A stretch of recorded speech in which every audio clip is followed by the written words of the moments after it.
Bismillahirrahmanirrahim. Assalamualaikum warahmatullahi wabarakatuh. Para jamaah al-Asran rahimakumullah. Berjumpa kembali dengan Teteh Him di sini. Mudah-mudahan kita semuanya selalu berada di dalam rahmatnya Allah. Kali ini ilmu ingin sedikit mengupas tentang istihadah. Meskipun ini adalah yang diperkhususkan untuk para wanita ataupun para istri perempuan, bukan berarti menutup kemungkinan ya wahai para suami di luar sana sehingga tidak mewajibkan untuk mengetahui ilmu ini. Wajib ya para suami juga mengetahui ilmu ini dikarenakan apa? Karena kalau misalkan nanti mendapatkan seorang istri yang tidak terlalu paham tentang ilmu istihadah, maka kewajiban siapa loh yang pertama kali memberitahu kepada istrinya kalau bukan suaminya. Karena istri itu sudah termasuk tanggungan daripada suaminya. Nah, apa sih teh itu istihadah? Kalau istilah istihadah, kalau saya ketemu di dalam kitab Fathul Qarib, definisi dari istihadah itu al-istihadatu huwa adamu al-khariju fi ghairi ayyamil haidi wan nifasi. Jadi yang artinya istihadah itu adalah darah yang keluar dari, kalau kita sekelumit dari referensi ini cukup singkat, definisinya cukup singkat padat. Tetapi ini menunjukkan bahwa di dalam definisi ini bahwa istihadah itu dapat diketemui oleh wanita yang sedang haid ataupun pada wanita yang sedang nifas.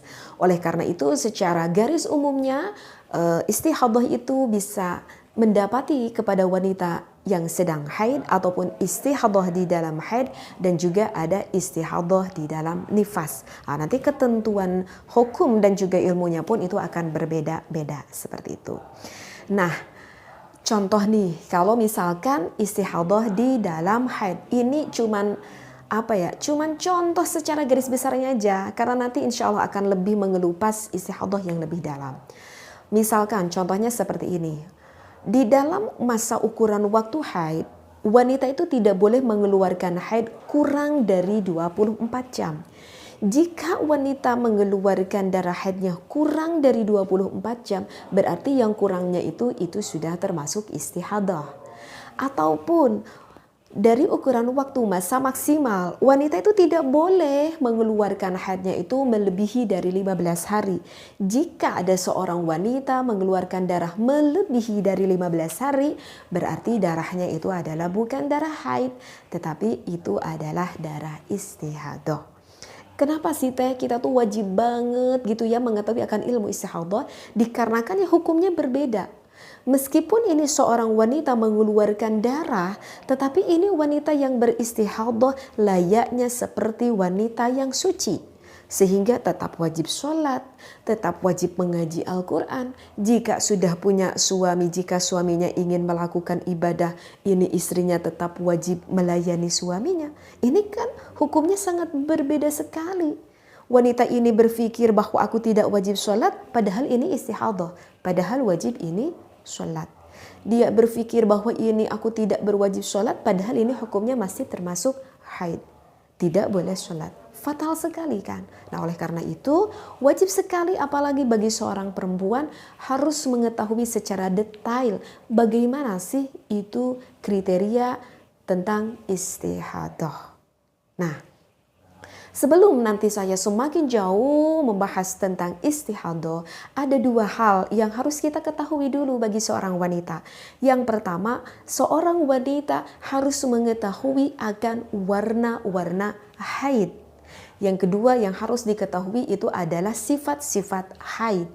Kenapa seperti itu? Karena warna haid dan juga sifat haid itu bisa menentukan apakah ini nantinya darah istihadah ataupun darah haid. Oke, dari warna dulu. Warna haid itu terbagi menjadi dua bagian. Ada darah qawi dan juga ada darah dhaif. Artinya darah qawi itu adalah darah kuat. Yang termasuk ke dalam darah qawi ataupun darah kuat itu ada satu warna, yaitu darahnya yang berwarna hitam. Maksudnya hitam di sini ya enggak hitam-hitam banget kayak hitam, tetapi warna darah yang paling pekat di antara semua darah yang keluar. Cenderung ke agak hitamnya. Nah, jika mengeluarkan darah yang berwarna seperti ini yang dikatakan dengan darah qawi yang menentukan bahwa ini adalah hanya dimiliki oleh wanita yang haid, tidak dimiliki oleh wanita yang istihadah. Kemudian yang kedua itu ada yang dikatakan dengan darah dhaif. Artinya darah dhaif itu adalah darah yang lemah. Nah, darah yang lemah ini kemungkinan wanita ini apakah haid atau kemungkinan wanita ini adalah yang beristihadah. Seperti itu. Apa saja keempat warna darah tersebut? Yang pertama itu adalah warna merah. Jadi tandanya itu segar warna merahnya. Kedua ada warna yang cenderungnya merah kekuning-kuningan. Jadi tidak terlalu pekat, tidak terlalu segar juga, tetapi ada sedikit cenderung ke kuning-kuningan. Dan yang ketiga lebih cenderung ke terang, agak ke kuning-kuningan. Dan yang keempat itu adalah warnanya yang keruh, tidak menentu akan warna darahnya. Jadi cenderungnya ke keruh. Nah, keempat warna darah ini memungkinkan wanita tersebut bisa saja mengalami istihadah. Makanya wajib banget kan kita mengetahui akan warna itu darah. Yang kedua dari sifatnya darah. Jadi jangan dikira darah haid pun itu mempunyai kriteria dari sifat-sifatnya. Ada sifatnya itu yang pertama itu ada kental dan sangat berbau sekali. Berbau maksudnya di sini bau aroma dari darah itu sendiri itu aromanya cukup menusuk, cukup pekat. Nah, yang kental dan berbau ini yang menentukan wanita tersebut ini adalah darah haid.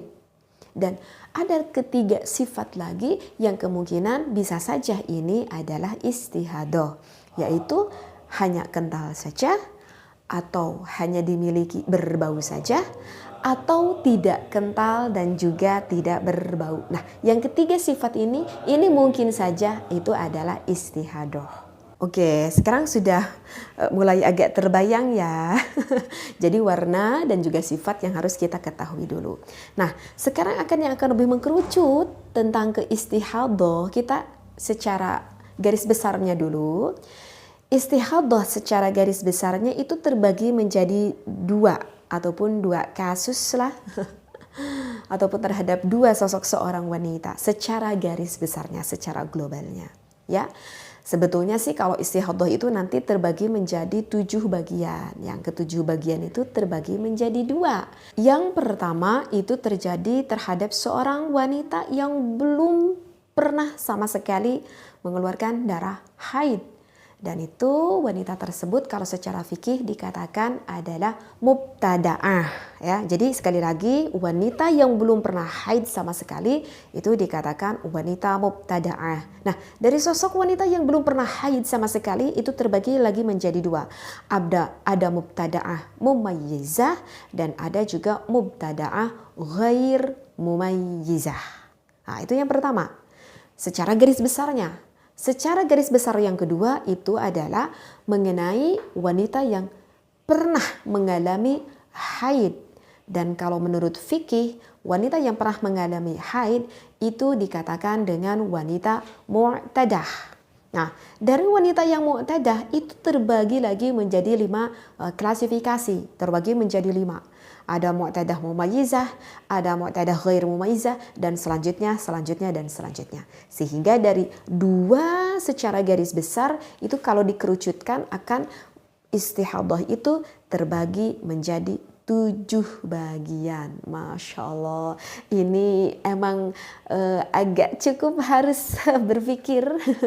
Tetapi insya Allah tidak akan saya terangkan satu persatu apa saja teh. Itu terangkan dong mubtada'ah mumayyizah atau mubtada'ah ghair mumayyizah dan selanjutnya. Ini tidak akan cukup pembahasannya. Insya Allah di pembahasan selanjutnya saya akan menerangkan yang pertama yaitu istihadah mubtada'ah ghair mumayyizah ya. Mudah-mudahan sedikit dulu ilmu yang saya sampaikan ini tetapi bermanfaat bagi kita semuanya, terutama bagi para wanita ini wajib sekali mengetahuinya. Wallahu a'lam. Wassalamualaikum warahmatullahi wabarakatuh.